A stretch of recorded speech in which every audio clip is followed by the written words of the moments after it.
Emma Todd from the Faculty of Health with the presentation, How Your Food and Your Poo Could Help Me Predict Your Mood with Machine Learning. Good luck, Emma.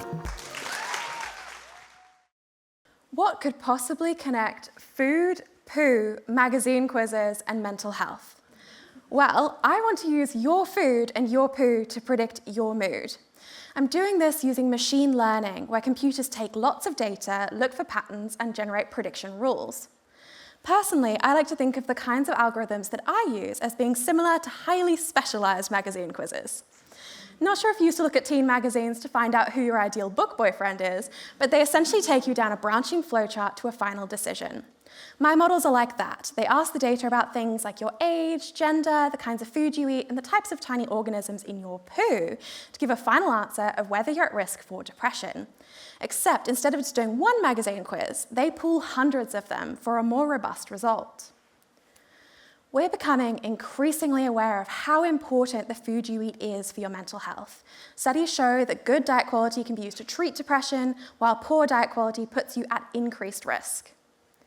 We're also learning that the millions of tiny microscopic organisms we can measure in your poo, your gut microbiome, may also be playing a key role in your mental health. We know they do all sorts of amazing things for your body, from breaking down vegetables to producing special messenger chemicals for your brain. So far, I've been looking at existing studies that use machine learning to predict depression so I could see what they did well and which kinds of data they tend to use. Surprisingly, few studies are using lifestyle data like diet, let alone the gut microbiome. Additionally, there are some issues with how they're being conducted, specifically with the amount of data they use to train their models. You see, when you give a machine learning model lots of data to use to look for patterns, but very few people to base the patterns on, you risk this problem called overfitting. Overfitting is similar to when a person perfectly memorizes the answers to questions on a practice exam but has no clue how to answer new ones.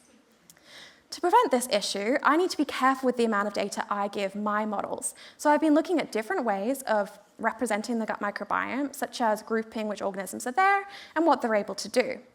I found that combining organisms tends to work better than looking at them on their own. After all, the gut microbiome is an interconnected ecosystem.